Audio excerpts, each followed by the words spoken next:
الصلاة والسلام على من لا نبي بعده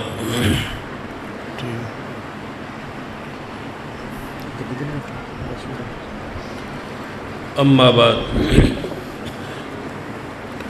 فأعوذ بالله السميع العليم من الشيطان الرجيم من همزه ونفخه ونفثه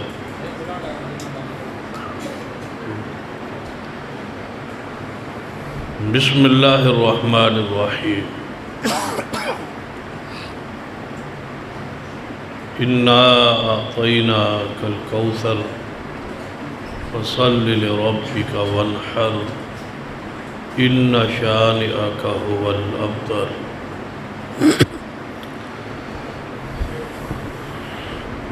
قرآن پاک کی سب سے چھوٹی سورت پڑھی ہے۔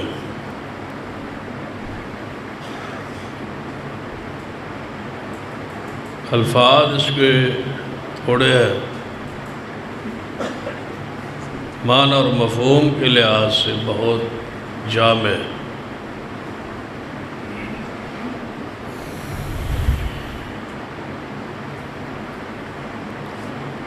اس سورت کا نزول کا جو سیاق و سباق ہے، جس وقت یہ نازل ہوئی ماحول کیا تھا، حالات کیا تھے، نبی علیہ السلام کا بیٹا ابراہیم علیہ السلام 18 ماہ کی ان کی عمر پاک تھی، وہ فوت ہو۔ اس سے پہلے بھی آپ کے بیٹے قاسم اور عبداللہ، جسے طیب اور طاہر بھی کہا جاتا، آپ کے 3 بیٹے تھے، قاسم، طیب و طاہر، عبداللہ اور تیسرے ابراہیم۔ 4 بیٹیاں تھیں، 3 بیٹے تھے۔ بیٹیاں جوان ہوئی اور بیٹے بچپن میں فوت۔ اس کی وجہ اور علت بھی قرآن میں ہے، ما کان محمد ابا احد من رجالکم، تم میں سے کسی مرد کے باپ نہیں ہے محمد صلی اللہ علیہ وسلم۔ ان کے بچے بچپن میں ہی فوت ہو گئے۔ اس پر محدثین نے لکھا ہے کہ بچپن میں بچوں کا فوت ہونا، بیٹوں کا فوت ہونا، اس کی وجہ جو ہے کہ آپ کے بیٹے جوان ہوتے تو لوگ کہتے قاسم ایسے ہے جیسے محمد رسول اللہ صلی اللہ علیہ وسلم، ایسے چل رہا ہے، ایسے ہے جیسے ان کے باپ تھے۔ تو محدثین لکھتے ہیں کہ اللہ تعالیٰ اتنا بھی گوارا نہیں کرتا کہ محمد جیسا تو اس کی مخلوق میں ہے ہی کوئی صلی اللہ علیہ وسلم۔ اور دوسری وجہ جو علماء نے لکھی کہ داؤد علیہ السلام کا بیٹا سلیمان نبی بنا، اور ابراہیم کا بیٹا اسحاق نبی بنے، اسماعیل علیہ السلام نبی بنے، پھر اسحاق کے بیٹے یعقوب، یعقوب کے بیٹے یوسف، باپ کے بعد یہ بیٹا نبوت پہ آتا رہا۔ تو کوئی کافر یہ کہہ سکتا تھا کہ ہمارے یا فلاں نبی کا بیٹا نبی بنا، تمہارے نبی کی شان مقام کا یہ تقاضا تھا کہ تمہارے نبی کا بیٹا نبی بنتا۔ تو اللہ نے فرمایا ما کان محمد ابا احد من رجالکم ولکن رسول اللہ و خاتم النبیین۔ محبوب آپ کا آخری نبی ہونے کی وجہ سے آپ کی ختم نبوت کا عقیدہ اتنا اہم اور پیارا ہے کہ میں آپ کے دکھ کو اور غم دے سکتا ہوں، لیکن آپ کی ختم نبوت پر آنچ نہیں آنے دوں گا۔ آپ کے بیٹے بچپن میں فوت ہو جائے یہ گوارا ہے، آپ اس پہ غمگین ہو تو گوارا ہے، آپ اس پہ دکھ ہو تو گوارا ہے، جب کچھ گوارا ہے، لیکن آپ کے بعد آپ کا بیٹا ہو اور وہ نبی نہ بنے، تو پھر کوئی نہ کوئی تنقید کا پہلو لوگ پیش کر اللہ تعالیٰ نے آپ کو آخری نبی بنایا، اور یہ عقیدہ اتنا اہم ہے نبوت کا، ختم نبوت۔ اسی وجہ سے بیٹا جوان نہیں ہوا کہ رسول اللہ آخری نبی ہے، اور نبی علیہ السلام نے سب سے پہلے اللہ نے یہی عقیدہ لکھوایا ہے۔ آپ نے فرمایا بھی آدم علیہ السلام اپنی مٹی، گارے اور روح کے درمیان تھے، اسی دن سے پہلے اللہ نے مجھے آخری نبی لکھ دیا تھا کہ محمد مصطفیٰ آخری نبی ہوں گے، یعنی آدم پیدا نہیں ہوئے تو اللہ نے صرف یہ نہیں لکھوایا کہ محمد مصطفیٰ نبی ہوں گے، یہ لکھوایا کہ آخری نبی ہوں گے۔ اور قیامت والے دن بھی سارے دنیا جدوں سارے انبیاء سے ہٹ کے پریشان ہو کے جواب لے کے عیسیٰ ابن مریم کے پاس آئے گی تو عیسیٰ ابن مریم فرمائیں گے کہ جاؤ محمد مصطفیٰ کے پاس، آج ان کے علاوہ کوئی نہیں ہے۔ ہر شخصیت نے کوئی نہ کوئی ایسی بات کہی ہوئی ہے جس پر وہ پوچھ سکتا ہے، مواخذہ کر سکتا ہے اور کہہ سکتا ہے کہ آپ نے یہ کیوں کیا۔ آدم علیہ السلام نے کہا تھا نا کہ اگر میں جاؤں گا تو اللہ نے پوچھ لیا کہ آپ نے وہ پھل کیوں کھایا تھا، تو میں جب کیوں رب پوچھے گا تو میں کیا جواب دوں؟ ذرا غور کرنا، آدم علیہ السلام کو اللہ نے پھل کھانے سے روکا، آپ نے وہ کھا لی، اب وہ پیش نہیں ہو رہے اللہ کے سامنے قیامت والے دن کہ اگر اللہ نے پوچھ لیا ایسا کیوں کیا تو کیوں کا جواب کیا ہوگا۔ اور جو کچھ اس نے کہا ہم نے سب کچھ کی مخالفت کی، جب ہم سے پوچھے گا تو ہمارے پاس پھر جواب کیا ہوگا؟ کبھی سوچا ہے آپ؟ آدم علیہ السلام تو جا ہی نہیں رہے وہاں، کیوں کا سوال ہو گیا تو میں کیا جواب دوں گا؟ آپ نے کوئی کیوں کے جوابات تیار کیے ہوئے؟ امی عائشہ فرمایا کرتی تھی یا اللہ حساب آسان ہی کر دینا، اگر تو پوچھنے پہ آیا تو کون پھر جواب دے گا؟ رسول اللہ بھی فرماتے تھے آسان جس کے پاس اللہ پاک کے پاس بندہ جائے اور اللہ تعالیٰ پوچھے اور اس کو معاف کر دے، تو یہ صورت بہتر ہے۔ اگر سوال چھڑ گئے اور شروع ہو گئے اور پھر جواب دے کے اور پاک ہو کے جانا بڑا مشکل ہے۔ آدم علیہ السلام جوابی ہے، ابراہیم علیہ السلام کہتے ہیں کہ نہیں میں نہیں جا سکتا، تو نبی علیہ السلام فرمایا جب سارے جواب دیں گے اور عیسیٰ ابن مریم میری طرف بھیجیں گے اور مجھے آگے لوگ کہیں گے اے محمد صلی اللہ علیہ وسلم آپ وہ ہیں جن سے کچھ کہا ہی نہیں جا سکتا کہ آپ نے یہ کیوں کیا، آپ نے وہی کچھ کیا جو کچھ اس نے فرمایا۔ یہ رسول اللہ کان خلقہ القرآن۔ اللہ آپ سے نہیں پوچھے گا کہ آپ نے یہ کام کیوں کیا ہے۔ اور اس پر ایک باریک بات ہے، اگر توجہ ہے تو سمجھ آ جائے گی۔ پنجابی صاحب نے ٹائم دیا 12 بجے تک، آپ تیار ہیں نا؟ ماشاءاللہ۔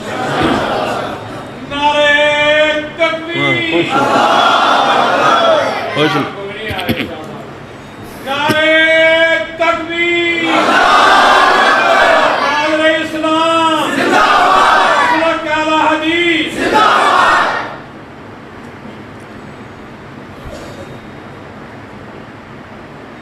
قیامت کا دن بڑا مشکل ترین دن ہے۔ نبی رحمت صلی اللہ علیہ وسلم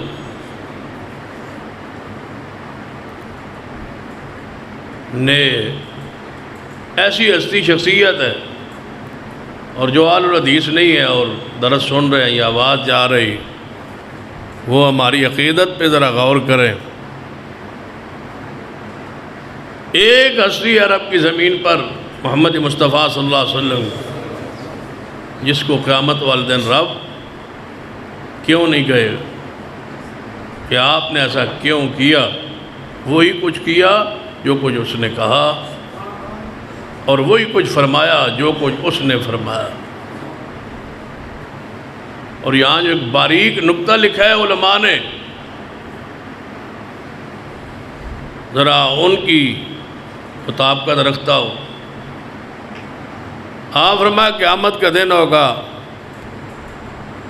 تو میں دیکھوں گا کہ ابراہیم علیہ السلام کو لباس میں دیکھوں گا۔ ساری دنیا برہنہ ہوگی، میں ابراہیم علیہ السلام کو لباس میں دیکھوں گا۔ مجھے نہیں پتا کہ اللہ تعالیٰ نے ان کو مجھ سے بھی پہلے لباس پہنا دیا ہے۔ ساری دنیا بے ہوش ہوگی اس دن سوائے موسیٰ علیہ السلام کے۔ لگتا ہے جو دنیا میں وہ بے ہوش ہو گئے تھے جب رب نے تدار تجلی پہاڑ پہ ڈالی تھی کوہ طور پہ، تو شاید اس بے ہوشی کی وجہ سے اللہ نے قیامت والے دن ان کو ہر قسم کی بے ہوشی سے محفوظ فرما لیا۔ تو محدثین لکھتے ہیں دنیا میں ایک دفعہ حضور نے فرمایا کہ مجھ پہ شاید حرام ہے، تو رب نے کہا لما تحرم، آپ نے ایسا کیوں کیا؟ فرمایا جب ہر نبی سے میں نے کیوں کا سوال قیامت والے دن کرنا ہے، آپ کے ساتھ معاملہ دنیا میں بھی کر لیتے ہیں۔ آپ نے ایسا کیوں کیا؟ آپ نے ایسا کیوں کیا؟ قیامت والے دن کیوں نہیں ہوگا حضور سے؟ اور یہ بہت بڑا رتبہ ہے، بہت بڑی شان ہے حضور کی۔ اس پر جتنا آپ غور کریں گے اتنی شان مصطفیٰ کے ایک باریک پہلو آپ کو سمجھ آئے گا کہ وہ ایک ہستی ہے جس کو رب بھی نہیں کہے گا آپ نے ایسا کیوں کیا۔ فرماتے ہیں جب میرے پاس دنیا آئے گی تو میں کہوں مجھ سے دنیا پتہ کیا کہے گی؟ آپ وہ ہستی ہے جنہوں نے سب کچھ وہی کیا جو اللہ چاہتا تھا، جو اللہ کی مراد تھی، جو اللہ چاہتا تھا وہی کچھ کیا آپ نے۔ اور آپ کی یہ شان بھی ہے کہ آپ اللہ کے آخری نبی ہیں۔ تو اتنا عقیدہ آخرت کا، آخری نبی ہونے کا عام ہے کہ سب سے پہلے لکھوایا بھی یہی گیا۔ جن آیات کی تلاوت فرما رہے تھے مولانا ناصر صاحب، ان آیات کی طرف یہی اشارہ ہے کہ نون والقلم وما یسطرون، قسم ہے قلم کی اور قسم ہے جو اس قلم نے لکھا، اور اس قلم نے لکھا ہی سب سے پہلے یہ ہے کہ محمد مصطفیٰ آخری نبی ہو گئے۔ یہی لکھا ہے۔ آسمان نہیں تھے، زمین نہیں تھی، پہاڑ نہیں تھے، کچھ نہیں تھا، فرشتے نہیں تھے، جنت جہنم کے یہ سارا تصور نہیں تھا، جنات نہیں تھے، کچھ نہیں تھا۔ جب کچھ نہیں تھا تو صرف وہ تھا تو اللہ کی ذات تھی۔ تو اللہ نے سب سے پہلے اپنی مخلوق کو جب پیدا کرنے کا ارادہ فرمایا تو قلم کو بنایا۔ اقرأ بسم ربک الذی خلق خلق الانسان من علق اقرأ وربک۔ آگے کیا ہے؟ اس سے آگے پڑھیں۔ اقرأ بسم ربک الذی خلق خلق الانسان من علق اقرأ وربک الاکرم۔ وہ بابرکت ذات الذی علم بالقلم، نون والقلم، اللہ نے سب سے پہلے قلم کو بنایا۔ اول ما خلق اللہ القلم، قلم کو بنایا اور قلم کو فرمایا لکھ لکھ۔ کتنا ہے وہ جلال والا اور کتنا ہے وہ علم والا، کتنا ہے وہ شان والا۔ قلم کو فرمایا لکھ۔ قلم بولی یا اللہ میں کیا لکھوں؟ خالق تو ہے اور مخلوق میں ہوں اور میرے سوا تو کچھ ہے ہی نہیں، لکھوں کیا؟ کیا لکھوں؟ نہ جنات ہیں، نہ فرشتے ہیں، نہ سورج ہے، نہ چاند ہے، نہ آسمان ہے، نہ زمین ہے، کچھ تو ہے نہیں۔ یہ ہوا، یہ ساری چیزیں کچھ نہیں ہے، مخلوق ہے ہی نہیں، صرف قلم ہے۔ تو قلم کہتے ہیں یا اللہ میں کیا لکھوں؟ قلم تو نے کیا لکھنا ہے؟ فرمایا سب سے پہلے لکھ کہ میرا محمد آخری نبی ہوگا، یہ تو لکھنا، میرا ایک نبی ہوگا جس کا نام محمد ہوگا اور وہ آخری ہوگا۔ تبھی اللہ نے اشارہ کیا ہے قرآن میں، نون والقلم وما یسطرون ما انت بنعمت ربک بمجنون وَإِنَّ لَكَ لَأَجْرًا غَيْرَ مَمْنُونٍ وَإِنَّكَ لَعَلَىٰ خُلُقٍ عَظِيمٍ۔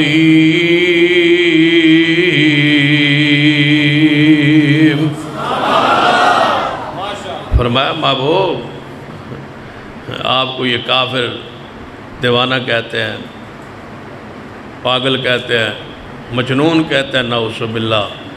یہ کیسے ہو سکتا ہے کہ ہم آسمانوں پر کسی کا مجنون ہونا لکھے نہ اور وہ زمین پہ ہو جائے؟ ایسا نہیں ہو سکتا، وہی ہوتا ہے جو ہم نے لکھا ہے۔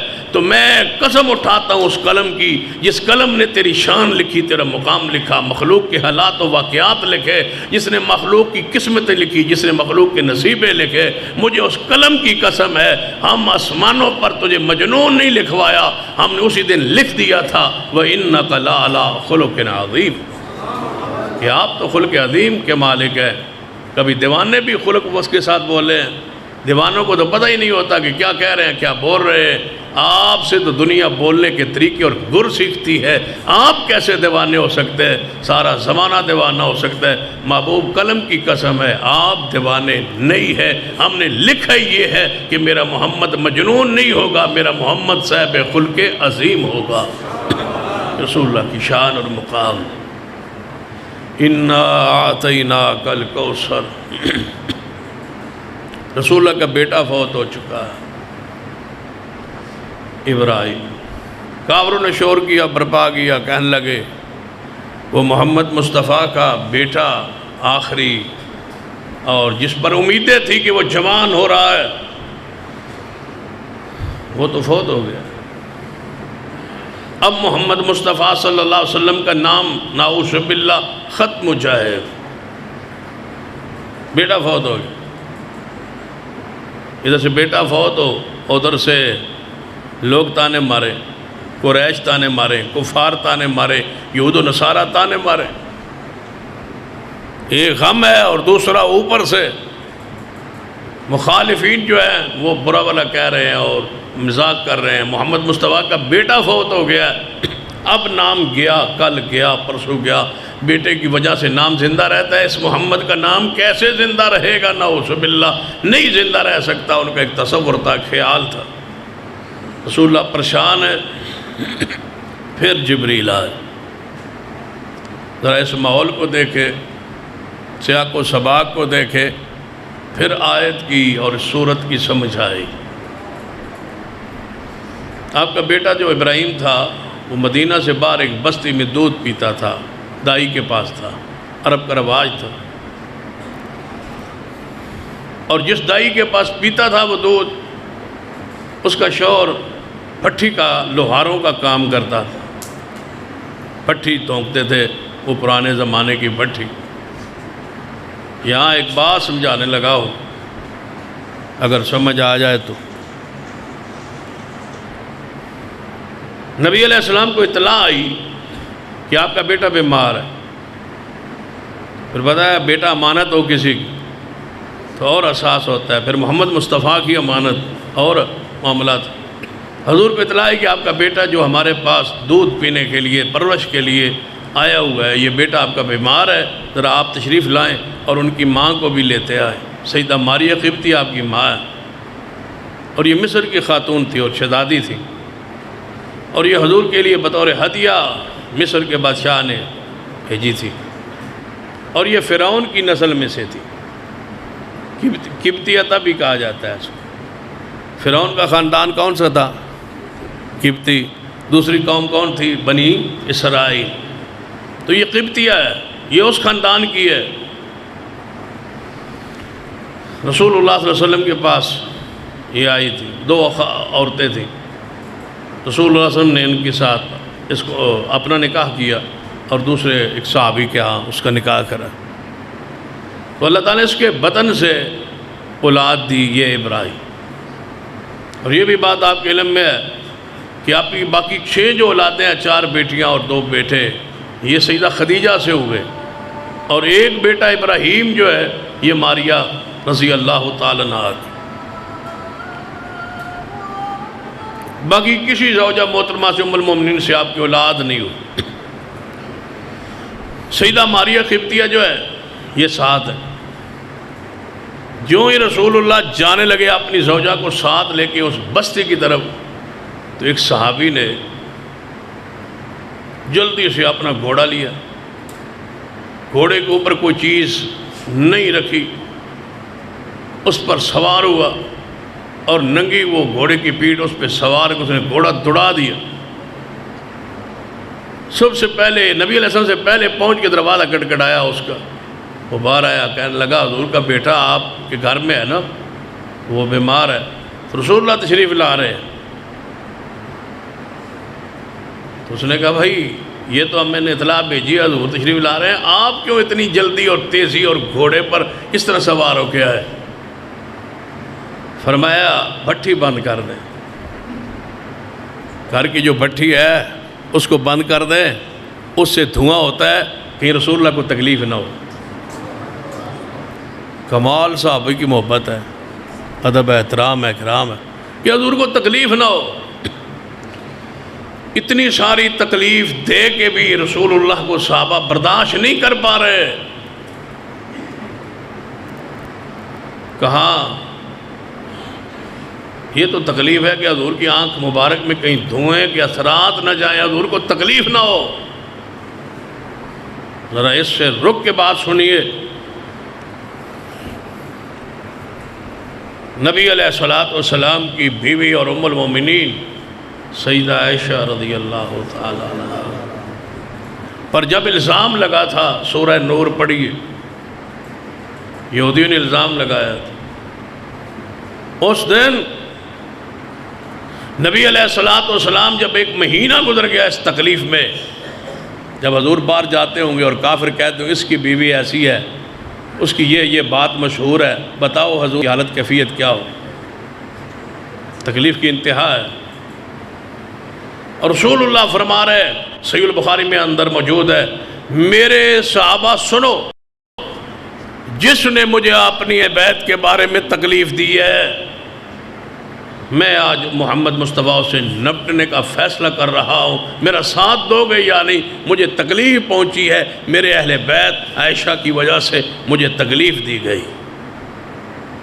اور آپ کے علم میں ہے کہ گزشتہ ہفتے پورے ملک میں ایک ماحول بنایا ہے کہ ایک شخص ہے جس کا نام اذان الہی،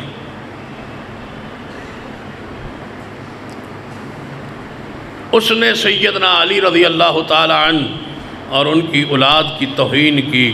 سیدنا موسیٰ کاظم جو امام جعفر صادق کے بیٹے ہیں، سیدنا زین العابدین کے یہ پوتے ہیں، سیدنا حسین ابن علی کے پڑپوتے ہیں، ان کی توہین کی۔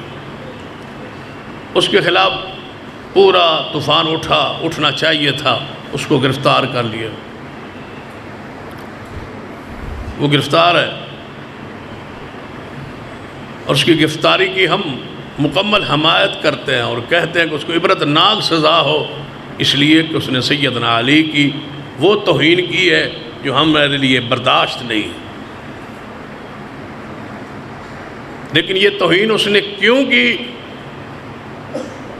اس کا ایک رافضی کے ساتھ مکالمہ چل رہا، گفتگو چل رہی، اس رافضی نے سیدہ عائشہ ام المومنین عائشہ رضی اللہ تعالی عنہا کی توہین کی، اور جو توہین کی وہ آپ سن نہیں سکتے۔ میں نے بھی نیٹ پر وہ موجود ہے، سننے کے لیے وہ، تاکہ بات بیان کرنے میں مضبوطی ہو، وہی بات ہو جو ہو، بس سننے کے لیے منگوائی ہے، لیکن سن نہیں پایا، ہمت نہیں پڑی، کیونکہ ایک دوست نے بتا دیا تھا کہ اس میں یہ الفاظ ہے، نہیں سن پاؤ۔ امی عائشہ کی خط اتنے غلیظ اور اتنے گندے الفاظ ہیں کہ وہ بندہ یعنی کہ انسان کہہ ہی نہیں سکتا، کسی کافر کے بارے میں بھی، کسی انتہائی برے انسان کے بارے میں بھی، جو الفاظ وہاں امی عائشہ کے بارے میں ہے۔ تو اس بدبخت کو غصہ چڑھا، اس نے حضرت علی کی توہین کر دی۔ ہمارے نزدیک تو امی عائشہ بھی اہل بیت ہیں اور سیدنا علی بھی، دونوں طرف اہل۔ ایک بات آج کہی ہے، راستے میں ساتھیوں کہہ رہا تھا، آپ کو بھی کہہ دیتا ہوں، جمعے پر بھی یہ بات کی ہے کہ ابو جہل نے کتنی تکلیف دی ہے فاطمہ الزہرا کو۔ ابو جہل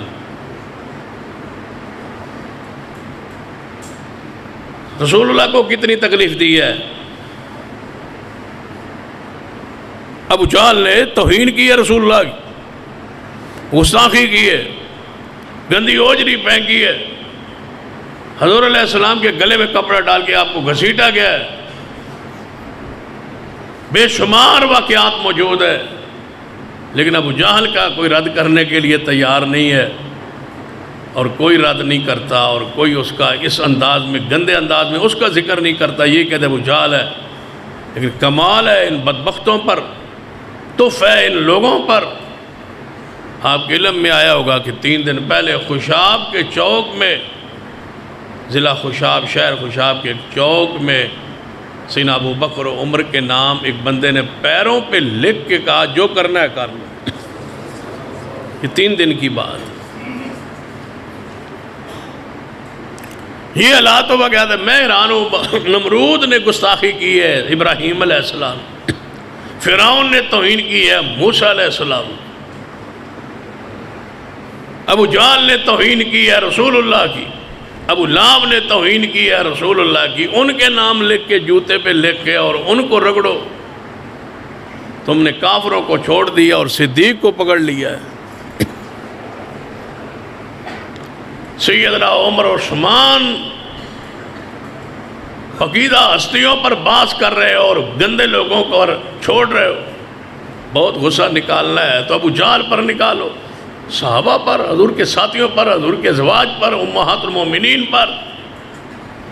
اور سیدہ کا جب وہ مجھے قول یاد آتا ہے نا، آپ کا ایمان، ہمارا تو ایمان تازہ ہوتا ہے اس جملے سے۔ امی عائشہ رضی اللہ تعالیٰ عنہ سے ایک بندہ آیا، دوڑا آیا، دروازہ کٹکھٹایا تو کہتا اماں جی فلاں جو بندہ ہے نا، فلاں کا بیٹا، وہ کہتا ہے عائشہ کو میں ماں نہیں سمجھتا۔ امی عائشہ سے یہ واقعہ پیش ہے، فلاں بندہ ہے وہ کہتا ہے کہ میں عائشہ کو ماں نہیں سمجھتا۔ تو امی عائشہ نے فرمایا پھر ٹھیک ہے، پھر تو مجھے کیوں بتانے آیا؟ کہا اماں جی بڑی بات ہے، بڑا غصہ ہے۔ وہ کہتا ہے عائشہ میری ماں نہیں ہے۔ فرمایا اس نے سچ کہا ہے نا، اس نے تو سچ کہا ہے میں مومنوں کی ماں ہوں، اس نے سچ کہا ہے میں مومنوں کی ماں ہوں، اللہ کی قسم میں کسی کافر کی ماں نہیں ہوں۔ النبی اولیٰ بالمؤمنین من انفسہم وازواجہ امہاتہم۔ تقریریں کیا کریں بھائی، تقریریں کیا کریں، تقریریں کیا ہوں، جلسے دروس پروگرام، ہم سارے زندہ ہیں، موجود ہیں، سب کچھ ہمارے پاس موجود ہے، لیکن ہم کچھ کر نہیں سکتے۔ اب آپ کے سامنے سیدنا عمر ابو بکر کے نام کی یہ کیفیت ہو تو پھر ہم کچھ نہیں کر سکتے، پھر کیا رہ گیا ہمارے پاس؟ رسول اللہ نے فرمایا ایک وقت آئے گا تم جاؤ گے نا قبرستان کے پاس سے گزرو گے، تم کو کاش یہاں میری قبر ہو گئی ہوتی اور میں یہ فتنے نہ دیکھتا، میں مر گیا ہوتا۔ جب بندہ اس طرح کیفیت میں جاتا ہے، جب سیدہ مریم نے خود تب ہی تو کہا تھا، جب خبر آئی نا کہ آپ کے ہاں بیٹا ہوگا، تو مریم نے تو گناہ کیا نہیں تھا، گناہ کا سوچا بھی نہیں تھا۔ فرمایا قوم کے فیس کیسے کروں گی، بندوں کے پاس کیسے جاؤں گی، قوم کے پاس کیسے جاؤں گی، کیسے رہوں گی، کیسے زندہ رہوں گی؟ تو پھر کیا کہا تھا، یا لیتنی مت قبل ھذا، وَقُنْتُ نَسِيًّا مَنْسِيًّا، ہائے کاش میں مر گئی ہوتی۔ تو پھر یہی کہہ سکتے ہیں کاش مر گئے ہوتے، یہ دن دیکھنے نصیب نہ ہوتے کہ ہم زندہ ہیں اور صدیق اور سیدنا عمر سیدنا عثمان کے ناموں کے تقدس اور حرمت کو پامال کیا جائے۔ یہ ہماری کیفیت، نبی علیہ السلام کی ذات کی محبت اور عقیدت اور پیار۔ اللہ تعالیٰ نے نبی علیہ السلام نے تو کن کرلی کو چھپکلی کو مارنے کو حکم دیا ہے۔ اس کا قصور یہ ہے، اس کا جرم یہ ہے جو حضور نے بیان کیا کہ یہ ابراہیم چیخا میں تھے اور یہ پھونک مارتی تھی۔ یہ اتنے بدبخت کیڑا ہے جو نبی کو تکلیف دینے کا ارادہ کرے، وہ کیڑا بھی واجب القتل ہے۔ چہ جا کے انسان چھپکلی کو مارنا ثواب ہے، جو پہلی ضرب سے مارے 30 نے کیا ہے، جو پہلی ضرب سے نہ مار سکے 2 ضربوں سے مارے 20 نے کیا ہے، جو 3 ضربوں سے مارے اس کے لیے 10 نے کیا ہے۔ جتنا اس کو جلدی مارو گے اتنا ثواب ہے، اس لیے کہ یہ ابراہیم علیہ السلام کو تکلیف دینے کا ارادہ رکھتے تھی۔ حالانکہ اس کے پھونک سے چیخا میں آگ میں اضافہ نہیں ہوا، لیکن جس کے دل ناپاک ہو نبیوں کے بارے میں اللہ اس کیڑے کو بھی معاف نہیں کرتا۔ معمولی جرم ہے، یہ ماحول ہے۔ رسول اللہ صلی اللہ علیہ وسلم جا رہے آتے ہیں اصل بات کی طرف۔ نبی علیہ السلام پہنچے، انہوں نے بیٹا حضور کا اٹھا کے حضور کے ہاتھ میں دے دیا، یا رسول اللہ یہ ہے ابراہیم، اور یہ طبیعت اس کی انتہائی ناساز ہے۔ اللہ تعالیٰ کا امر بھی اسی انتظار میں تھا، جو ہی رسول اللہ نے اپنے ہاتھوں پہ اٹھایا روح پرواز ہو گئی۔ وہ سارے مغالطے دور ہو گئے کہ داتا کون ہے، حاجت روا کون ہے، مشکل کشا کون ہے، اور بگڑی بنانے والا کون ہے، اور مختار کل کون ہے۔ اللہ نے عین اس وقت ابراہیم کی روح پاک کو قبض کیا جب رسول اللہ کے ہاتھوں پہ تھا، اور صحابہ دیکھ رہے تھے حضور نے ہاتھوں پہ اٹھایا ہوا ہے تاکہ دنیا کو پتہ چلے کہ اس کائنات کے اندر امر اور حکم رب کا ہے، رب کے علاوہ کسی کا امر نہیں چلتا۔ جب حضور علیہ السلام کے ہاتھوں پہ بیٹھا فوت ہو رہا، فرمایا ابراہیم تیری موت نے محمد کو غمگین کر دیا ہے صلی اللہ علیہ وسلم۔ غم پہنچا نا حضور کو، پھر حضور کو غم پہنچے، جو ہی غم پہنچا پھر جبریل آئے، اِنَّا أَعْطَيْنَاكَ الْكَوْثَرَ، محبوب بیٹا لیا ہے تو اس میں بڑی حکمتیں ہیں، رب کہتا ہے لے لیا ہے تو اس میں بڑی حکمتیں ہیں، لیکن آپ ذرا سوچیں تو صحیح ہم نے دیا کیا ہے آپ کو، کیا کیا دیا ہے آپ کو۔ اِنَّا أَعْطَيْنَاكَ الْكَوْثَرَ، آپ کو ہم نے اتنی امت دی ہے۔ یہ معنی کرنے لگا ہوں، جو محدثین نے معنی کیے وہ سارے معنی آپ کے سامنے رکھتا ہوں۔ اِنَّا أَعْطَيْنَاكَ الْكَوْثَرَ، ہم نے آپ کو کثیر امت دی ہے، اتنی امت ہے، آپ کا نام کیسے ختم ہو سکتا ہے؟ آپ کی امت اتنی ہے، اور تمہاری امت پوری دنیا میں ایسی پھیلے گی، کوئی لمحہ ایسا نہیں آئے گا جب آپ کی امت آپ پر درود نہیں بھیجے گی۔ اور سروے کرنے والوں سروے کی ہے کہ دنیا کے اندر کوئی ایسا لمحہ نہیں آتا جس لمحے رسول اللہ کا ذکر نہ ہو رہا ہو، درود نہ پڑھا جا رہا ہو، اذان پاک نہ پڑھی جا رہی ہو، کہیں نہ کہیں نماز نہ پڑھی جا رہی ہو۔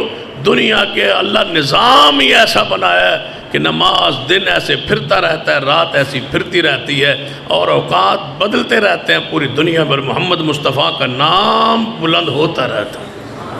یہ اللہ کا وعدہ ہے۔ أَلَمْ نَشْرَحْ لَكَ صَدْرَكَ وَوَضَعْنَا عَنْكَ وِزْرَكَ الَّذِي أَنْقَضَ ظَهْرَكَ وَرَفَعْنَا لَكَ ذِكْرَكَ، محبوب ہم آپ کے ذکر کو بلند کریں گے۔ اور محدثین نے اس کا معنی یہ کیا ہے کہ جہاں تک اللہ کا ذکر رہے گا وہاں تک محمد مصطفیٰ کے نام کو اللہ تعالیٰ اپنے نام کے ساتھ زندہ رکھے گا۔ یہ اللہ کا وعدہ ہے۔ اور اس پر ہمارے ایک استاد کا واقعہ ہے، وہ سفر کر رہے تھے، وہ انہوں نے درج کیا ہے، کسی کتاب میں پڑھا ہے میں نے، یا کسی بزرگ سے سنا ہے، واللہ اعلم۔ پہاڑی کا سفر کر رہے تھے، دور دراز پہاڑیوں پر، آپ دیکھتے ہیں نا پہاڑی علاقے میں جائیں تو دور دور آبادیاں ہوتی ہیں، کوئی اس نکر پہ، کوئی اس پہاڑی پہ، کوئی نہ کوئی مکان ہوتا ہے۔ ہم تو پریشان ہو جاتے ہیں، پتہ نہیں یہ لوگ یہاں جاتے کیسے ہیں، آتے کیسے۔ توجہ ہے ماشاء، تو وہ تبلیغ کے لیے جا رہے تھے۔ جب تبلیغ کے لیے وہ سفر کیا، پہاڑی کا علاقہ تھا اور پرانا دور تھا، سواریاں تو تھی نہیں، پھر پہاڑی علاقہ تھا، وہ جا رہے تھے۔ تو شاگرد نے پوچھ لیا، استاد جی یہ تک دیکھو نا، وہ اس مکان پر بھی کھمبا لگا ہوا ہے اور اس مکان پر بھی کھمبا لگا ہوا ہے، وہ اس پہاڑی پر بھی کھمبا لگا ہوا ہے، یہ کھمبے یہاں کیسے پہنچے؟ وہ حیران ہو رہا تھا بھائی۔ استاد نے بڑی کمال، کھمبا چھوڑ یار، کھمبا کہاں ایسے کہاں پہنچا، اس کو چھوڑ، اس کو یاد کر اور اس کی فکر کر اور اس پر اللہ کا شکر ادا کر اور اس پر حیران ہو کہ وہاں یہاں جس ہم تبلیغ کے لیے یہاں جا رہے ہیں کہ اللہ نے وہاں رسول اللہ کا نام کیسے پہنچا دیا، حضور کا دین یہاں کیسے پہنچ گیا، اس پہ غور کر۔ یہ اللہ کا وعدہ ہے رسول اللہ سے۔ فرمایا محبوب ایک بیٹا لیا ہے نا تو آپ پریشان ہیں، غمگین ہے، دیا کیا ہے؟ ذرا آیات پہ غور کرو۔ جب کوئی نقصان ہو نا تو نقصان پہ غور کرنے سے پہلے جو کچھ ہے اس پر غور کیا۔ اِنَّ لِلَّهِ مَا أَخَذَ وَلَهُ مَا أَخَذَ وَلَهُ مَا آتَى، جو لیا ہے وہ اس کا ہے، جو دیا ہوا ہے وہ تھوڑا ہے، وہ اس سے کہیں زیادہ ہے۔ اس پر افسوس کرتے، اس پر الحمدللہ کیوں نہیں کہتے؟ کیا فرمایا؟ اِنَّا أَعْطَيْنَاكَ الْكَوْثَرَ، ہم نے آپ کو کثیر امت دی۔ اِنَّا أَعْطَيْنَاكَ الْكَوْثَرَ، ہم نے آپ کو قرآن دیا۔ اِنَّا أَعْطَيْنَاكَ الْكَوْثَرَ، اے محبوب جی ہم نے آپ کو بہت سارے کثیر یعنی معجزات بخشے۔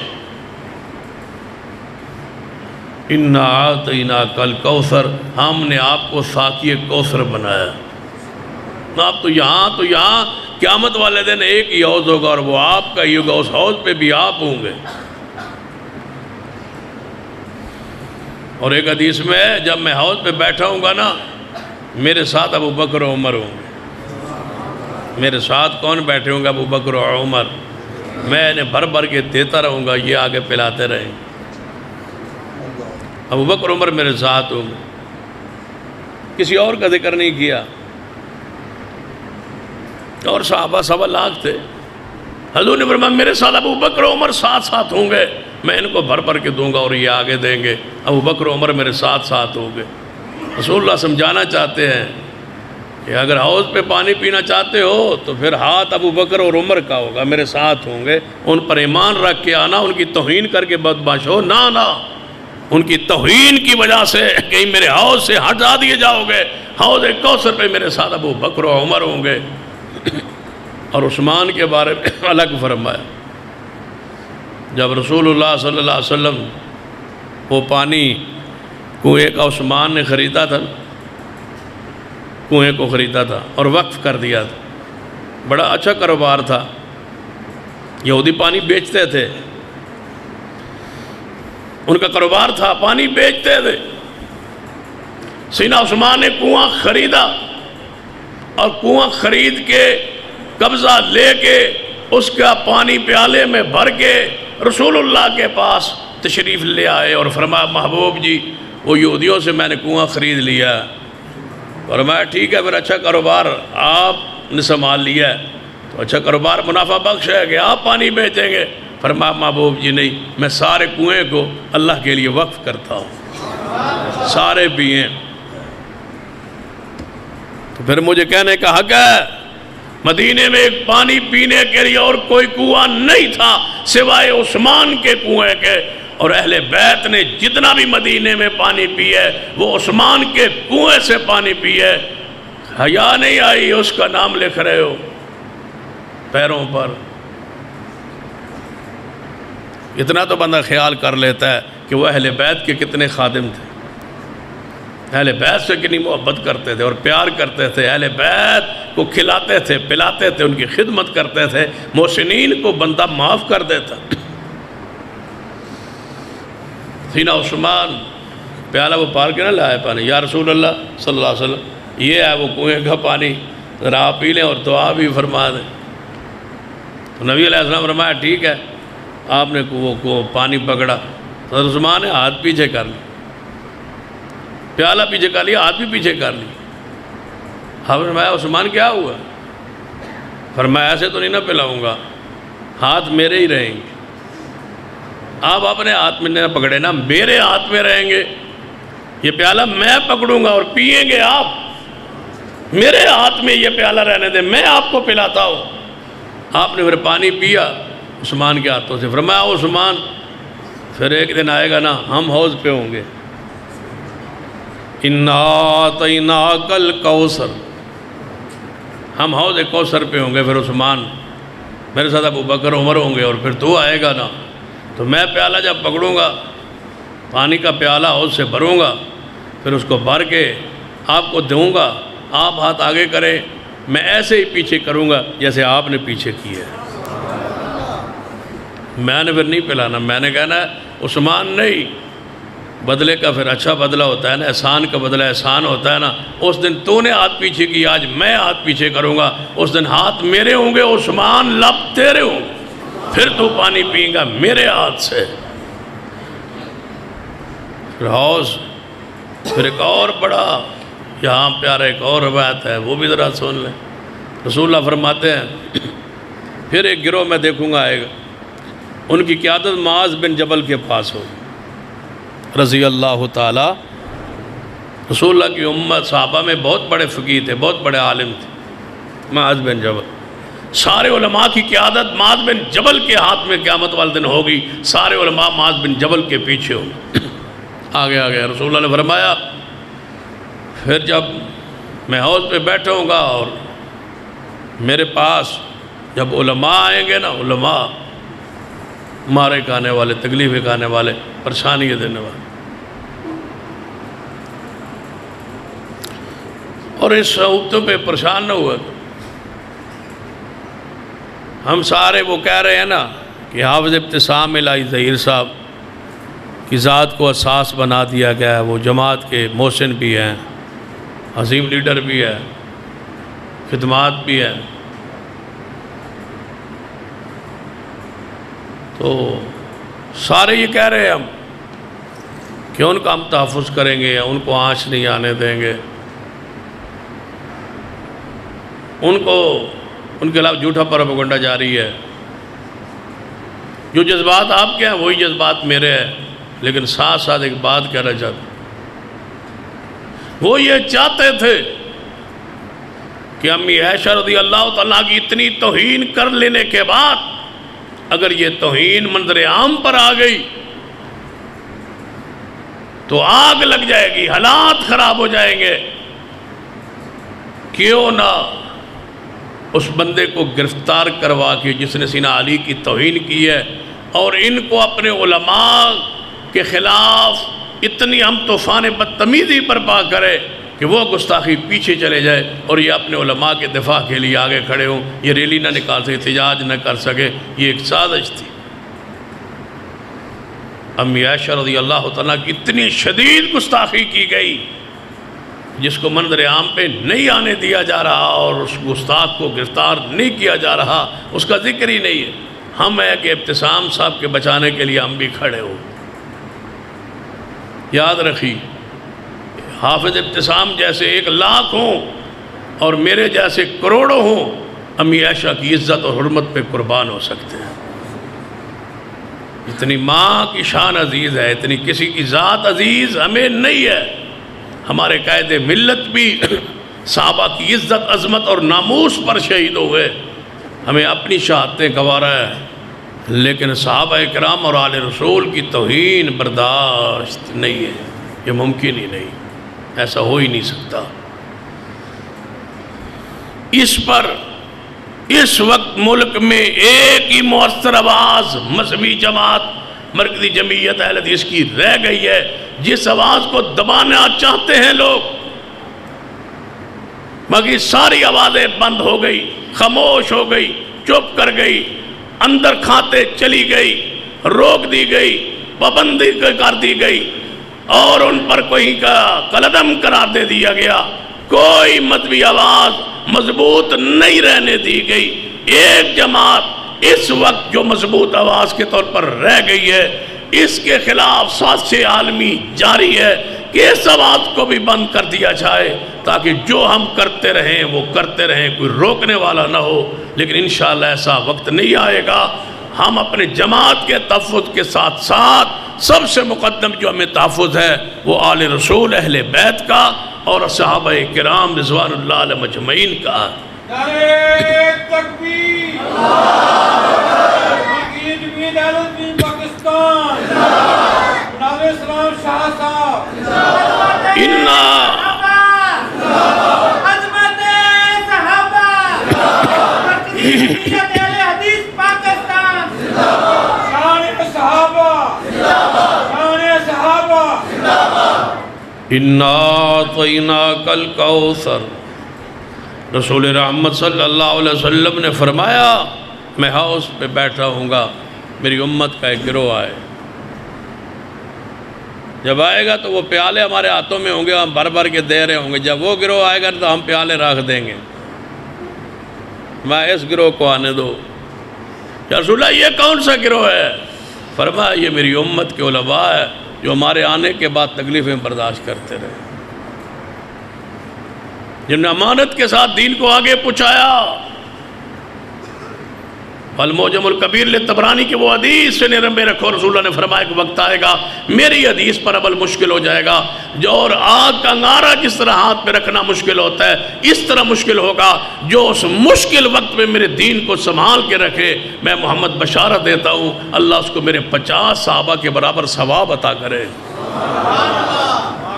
یہ سنت کو، یہ حدیث کو اپنے سینے سے لگائے رکھی، مشکل ترین وقت آ جائے، اور اس سے وقت اور مشکل کیا ہوگا؟ سنت پر قائم رہیے، دین پر قائم رہیے، توحید پر قائم رہیے، شریعت پر قائم رہیے۔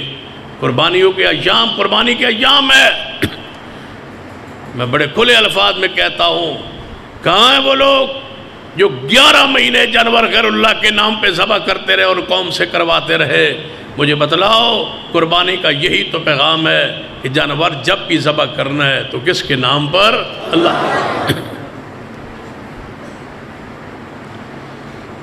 آج کہاں ہے وہ جو قبروں کے نام پہ ذبح کرواتے تھے، بزرگوں کے نام پہ ذبح کرواتے تھے؟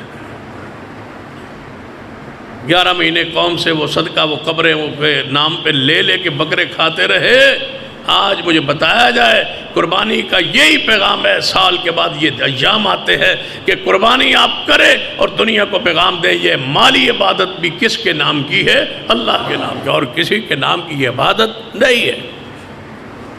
اسی لیے صحیح مسلم کی شرح میں، شرح مسلم میں امام نووی رحمۃ اللہ نے یہ بات لکھی ہے، بات تھوڑی سی بھاری ہے، وزنی ہے، سخت ہے، لیکن ہے حقیقت۔ امام نووی رحمۃ اللہ علیہ لکھتے ہیں شرح مسلم میں کہ جو شخص غیر اللہ کے نام پر یا غیر اللہ کی رضا کے لیے جانور ذبح کرتا ہے، اگر وہ پہلے مسلمان تھا تو جب وہ جانور ذبح کرے گا اس کے بعد وہ مسلمان نہیں رہے گا، وہ مرتدین میں شامل ہو جائے۔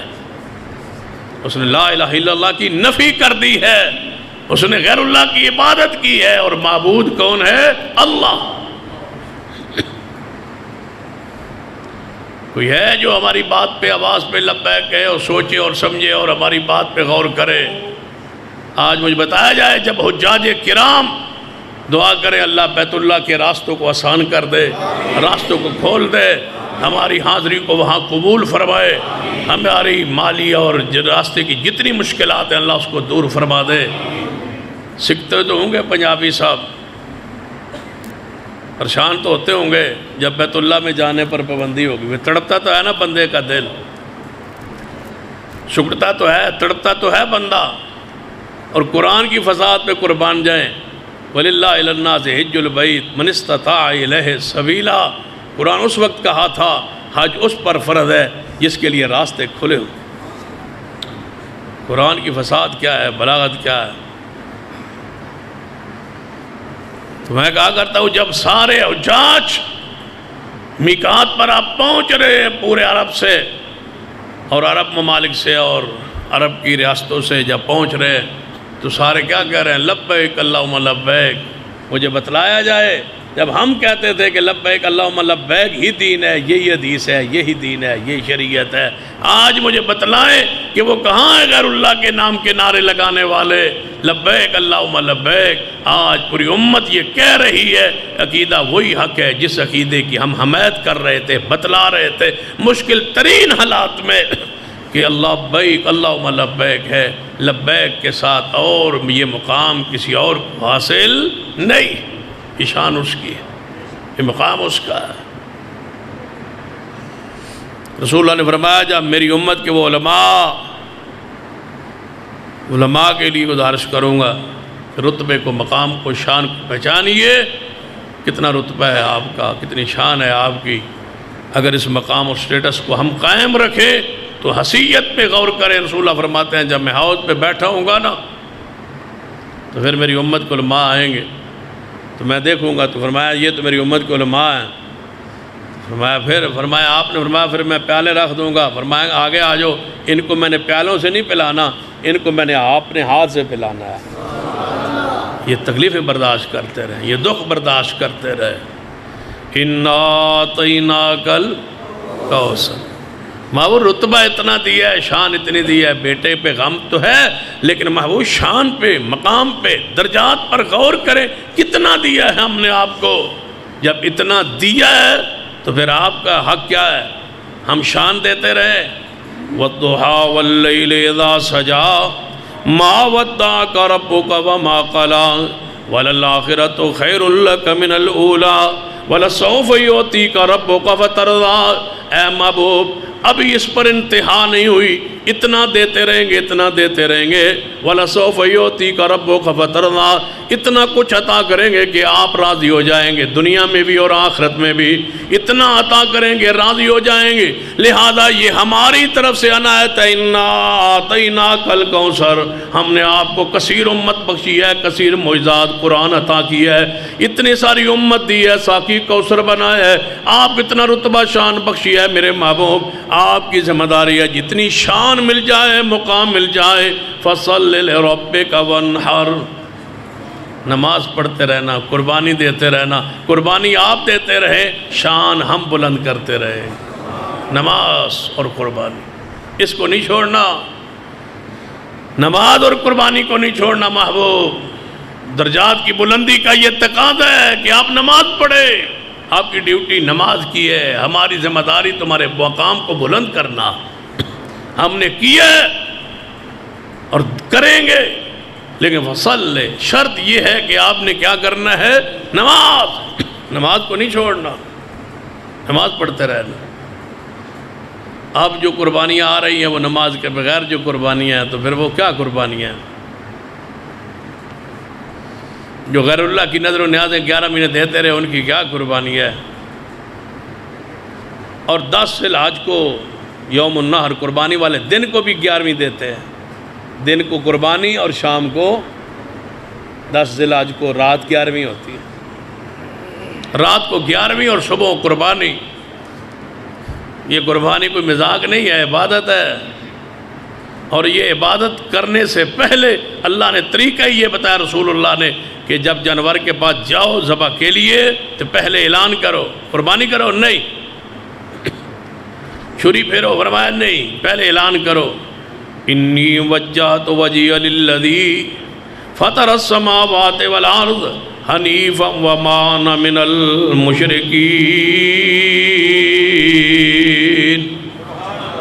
کہ میں مشرک نہیں ہوں، میں غیر اللہ کے نام پہ جانور ذبح کرنے والا نہیں ہوں، میں مشرک نہیں ہوں، میں یکسو ہوں، میں حنیفہ، میں ابراہیم کی ملت پر، مذہب پر، دین پر ہوں، میں حنیفی ہوں، میرا مشرکین سے کوئی تعلق نہیں ہے، میں شرک نہیں کرتا۔ پھر پڑھیے قُلْ إِنَّ صَلَاتِي وَنُسُكِي وَمَحْيَايَ وَمَمَاتِي لِلَّهِ رَبِّ الْعَالَمِينَ لَا شَرِيكَ لَهُ وَبِذَلِكَ أُمِرْتُ وَأَنَا أَوَّلُ الْمُسْلِمِينَ۔ اقرار کرنا ہے کہ میں شرک نہیں کرتا، میں مشرکوں میں سے نہیں ہوں، پھر جا کے قربانی کرنی ہے۔ قربانی سے پہلے اقرار کہ میں مشرک نہیں، میں شرک نہیں کرتا، اور مشرکوں سے میں محبت بھی نہیں کرتا۔ دو چیزیں ہمیں یہ عقیدہ پڑھایا ہی نہیں گیا، سمجھایا ہی نہیں گیا۔ الولاء والبراء کی عقیدہ ہے، اور عقیدے کا مسئلہ ہے کہ اہل شرک سے نفرت، بیزاری، دوری، اور ان کی مذہبی رسوم اور رسومات سے لا تعلقی، یہ فرض ہے، تب جا کے قربانی قبول ہو۔ میں شرک کرتا بھی نہیں اور مشرکوں سے محبت بھی نہیں کرتا۔ وما انا من المشرکین، میں مشرکوں میں سے نہیں ہوں۔ کون ہے یہاں مشرک؟ قربانی ذبح ہو رہی ہے، جانور ذبح ہو رہا ہے، یہاں کہنے کی ضرورت کیا تھی کہ میں مشرکین میں سے نہیں ہوں؟ شرک کیا ہے؟ غیر اللہ کے نام پر جانور ذبح کرنا یا غیر اللہ کے لیے ذبح کرنا، یہ شرک اکبر ہے، اور جب تک اس سے برات نہ ہو اس وقت تک قربانی قبول نہیں ہوتی۔ جس طرح آج میں اللہ کے لیے کر رہا ہوں، میں ہمیشہ جب بھی قربانی کروں گا کس کے لیے؟ اللہ کی نظر، اللہ کے لیے نیاز، اللہ کے لیے۔ التحیات للہ والصلوات للہ والطیبات للہ، میری قولی، مالی، بدنی عبادت کس کے لیے؟ اللہ کے لیے۔ عبادت ہے قربانی، مذاق نہیں ہے کہ جانور ذبح کریں۔ انما الاعمال بالنیات، اگر گوشت کی نیت ہے تو قربانی نہیں ہے۔ قربانی بتلانا ہے، دکھلانا ہے، اعلانیہ کرنی ہے، چوکوں چوراہوں میں کرنی ہے، عیدگاہ میں کرنی ہے۔ حدیث میں آتا ہے رسول اللہ صلی اللہ علیہ وسلم عیدگاہ میں لے جاتے تھے، 60 اونٹ عیدگاہ میں، 60 نبی علیہ السلام اپنے ہاتھ سے ذبح کر رہے۔ صحابہ فرماتے ہیں ہم نے بڑا عجیب منظر دیکھا، اونٹ کھڑے تھے لائن میں، سب کو ذبح کرنا تھا۔ جب حضور نار کرتے نا، ایک کو مارتے چھرا، تو دوسرا جو تھا نا وہ اونٹ، وہ انتظار کر رہا ہوتا کہ میرا کب نمبر آتا ہے حضور کے لیے۔ وہ گر جاتا تو دوسرا اونٹ آگے ہوتا، یہاں تو پکڑ کے باندھ کے لے آتے ہیں نا حضور کے لیے، آپ ہی آگے بڑھتا دوسرا اونٹ، تیسرا اونٹ۔ اور جب میں نے اس روایت کو پڑھا تو مجھے عجیب منظر نظر آیا کہ اونٹ چاہتے تھے حضور کے ہاتھوں چھری بھی لگ جائے تو یہ بھی باعث برکت ہی ہے، رحمت ہی ہے۔ حضور کے ہاتھوں تو آ رہے ہیں نا، خود لائن لگی ہوئی ہے اونٹوں۔ پھر رسول اللہ نے بھی پیار کی انتہا آ گئی، جب سب کو ذبح کر لیا نا تو رسول اللہ نے فرمایا سب کا گوشت تھوڑا تھوڑا لاؤ نا، سب کا گوشت لاؤ۔ رسول اللہ کہہ رہے ہیں ساروں کا لاؤ نا، تھوڑا تھوڑا سب کا لا کے پکاؤ اور شوربہ بناؤ تاکہ رسول اللہ سارے اونٹوں کے گوشت کا کچھ حصہ حضور کھا لیں۔ کئیوں نوں وڈا گوشت جڑا وہ نقصان دیندا ہے نا، وہ آدھے پھر ایسا نہیں کرنا جیسے وڈا نہیں آتا، وڈا غریبہ کانڈ تک کیتا ہوئی تقسیم تے نکا اپنے کانڈ کیتا ہے۔ مٹن آپ کہتے ہیں بڑا تقسیم کرتے ہیں، قرآن کہتا ہے فَقُلُوا مِنْهَا، جو قربانی کرو اس کو میں سے کھاؤ۔ اس حدیث سے علماء نے یہ لکھا ہے کہ اپنی جانور قربانی کا جو کیا اس میں سے کچھ نہ کچھ گوشت کھانا تبرک کے لیے، برکت کے لیے، یہ سنت ہے، قرآن کی آیت کا یہ تقاضا ہے۔ اگر برکت کے لیے، تبرک کے لیے کھاؤ گے تو جو چھوٹا بڑا گوشت نہیں کھا سکتا اللہ اس کو بیماری سے محفوظ رکھے گا اگر محمد مصطفیٰ کی سنت سمجھ کے کھا لے۔ رسول اللہ سارے اونٹوں، اگر گوشت ہی کھانا مقصود ہوتا تو ایک اونٹ کا کافی تھا نا، ایک اونٹ سے 2 کلو 4 کلو 10 کلو بندہ پکا لیتا ہے۔ جب حضور نے سب کا کچھ نہ کچھ حصہ لیا تو سمجھانا کیا چاہتے ہیں کہ سب کے جانوروں کا کچھ نہ کچھ حصہ گوشت کھانا یہ رسول اللہ کی سنت ہے۔ اس پر جتنی آگے لمبی بات کی جائے تو ہو سکتی ہے۔ اقول